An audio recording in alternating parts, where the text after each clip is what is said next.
최근 러시아의 우크라이나 침공 사태가 장기화로 갈 조짐을 보이면서 증시는 계속해서 하방 압력을 받고 있는 중인데요. 이렇게 혼란스러운 시점에 우리 투자자들에게 가장 필요한 것은 무엇일까요? 바로 해지 수단이죠. 그동안 주쌤이 금 투자부터 은, 달러 투자까지 영상 올려드렸었는데요. 오늘은 시장의 공포와 불안을 동력 삼아 오르는 이른바 공포지수인 빅스지수에 대해서 알아보는 시간을 가져볼까 합니다. 영상 시작하기 전에 구독과 좋아요 버튼 한 번씩 꾹 눌러주시고요. 빅스지수에 대한 모든 것 시작해보도록 하겠습니다.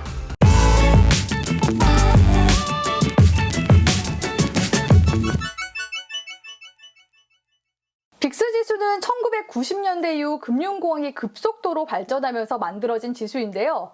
미국 듀크 대학의 로버트 웨일리 교수가 사람들의 투자 심리를 계량화해 빅스지수를 만들게 되었습니다. 발러틸러티, 빅스의 V에 해당하는 발러틸러티를 해석하면 변동성, 불안정, 불확실성을 뜻합니다. 그래서 빅스지수를 또 다른 말로 변동성 지수라고 부르기도 하죠. 빅스지수는 스탠더드 앤드 푸어스 500 지수 옵션의 30일 변동성을 예측하는 데 쓰이는데요. 1993년 미국 시카고 옵션 거래소에 상장되며 첫 선을 보였습니다. 이 빅스 지수가 미국에만 있는 것은 아닌데요. 현재 여러 국가에서 빅스 지수의 개념이 도입돼 사용되어 오고 있기도 하고요. 한국판 빅스 지수도 있습니다. 이름하여 V 코스피 지수. 코스피 200 옵션을 이용해 코스피 200 지수의 변동성을 나타낸 지수인데요. V 코스피 지수는 2009년 4월부터 처음 발표되기 시작했습니다. 아시아 국가들 중에서 최초로 도입된 지수라는 점에서 의미가 있죠. 여기서 꿀팁을 하나 드리자면요. 근래 들어 우리나라 지수가 미국 시장과 디커플링 되는 현상이 나오고 있어서 빅스 지수가 국내 증시와는 잘 안 맞을 수 있는데요. 우리나라 지수를 분석할 땐 V 코스피 지수를 보시는 게 분석에 더 도움이 되실 수 있습니다. 그런데 이 빅스 지수는 어떻게 보냐고요? 빅스 지수를 볼 수 있는 곳은 세 가지로 요약해 볼 수 있을 것 같은데요. 첫 번째는 구글. 대표 지수 중 하나이기 때문에 구글에 빅스 지수라고 검색하시면 바로 그래프와 함께 관련 정보를 보실 수 있습니다. 두 번째는 investing.com. 주식하는 분들 중에 investing.com 모르시는 분들 없으시죠? 검색창에 빅스라고 검색하시면 앞서 말씀드린 미국 시카고 옵션 거래소 CBOE에서 실시간으로 제공하고 있는 CBOE 발러틸러티 인덱스를 볼 수 있으니까요. 참고하시면 좋을 것 같습니다.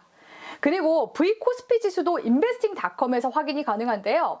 코스피 발러틸러티라고 검색하시면 쉽게 확인하실 수 있고요. V 코스피 지수는 키움증권 HTS 기준으로 업종 차트에서 코드명 603이라고 검색하시면 변동성 지수라고도 나오니까요. HTS에서도 따로 활용해 보시면 좋을 것 같습니다. 빅스 지수 보는 법 마지막은 CNN 비즈니스. 빅스 지수와 비슷한 지표인데요. 차이점은 빅스 지수와는 다르게 피어 앤 그리드 지수가 0으로 갈수록 공포 심리가 크다는 겁니다. 체크하시면 좋겠죠? 그렇다면 이 빅스 지수 해석은 어떻게 해야 할까요? 빅스 지수가 높으면 시장에 대한 공포감이 크다는 것이기 때문에 주식시장의 변동성이 커질 가능성이 높습니다. 특히 하락장에서 공포 심리는 극에 달하게 되겠죠. 그래서 빅스 지수를 공포지수, 피어 인덱스라고도 부르는 겁니다. 반대로 빅스 지수가 낮으면요, 주식이 안정적으로 흘러갈 거라는 기대감을 반영하게 됩니다. 빅스 지수는 통상적으로 S&P 500 지수와 반대로 움직이는 성질을 띠는데요.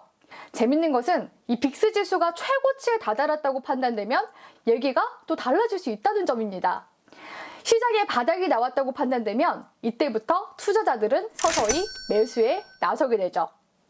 빅스 지수의 평균 범위는 20에서 30 정도인데요. 보통 빅스 지수가 20 이하이면 이를 흥분 구간으로 보고요. 40을 넘어서게 되면 공포 구간으로 봅니다. 빅스 지수가 40 이상, 50을 근접할 경우 바닥권 진입의 징조로 해석해 볼 수 있는데요. 이때 주가 반등이 일어날 것으로 예상해 볼 수 있습니다. 자, 그렇다면 공포 심리의 바로미터라고 볼 수 있는 빅스 지수, 직접 읽고 해석도 해볼 수 있겠죠. 만약 빅스 지수가 35.13으로 맞췄다면 어떻게 해석할까요? 정답은 앞으로 30일간 지수가 35.13% 등락할 수 있다고 해석하시면 됩니다. 빅스 지수 뒤에 퍼센트 단위를 붙여서 읽으면 되는 거죠. 생각보다 어렵지 않죠? 그럼 빅스 지수는 언제 가장 높고 언제 가장 낮았을까요? 제일 높았던 때는 2008년 10월이 가장 높았습니다.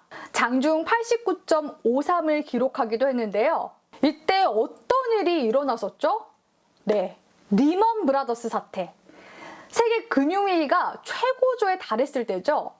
당시 유례없는 금융위기에 빅스 지수도 덩달아 기록을 경신하게 되었습니다. 그리고 두 번째로 빅스 지수가 높았을 때는 바로 코로나 팬데믹이 터진 2020년 3월이었습니다. 장중 85.47까지 올랐으니까 2008년 금융위기 때와 맞먹을 정도의 수치였죠.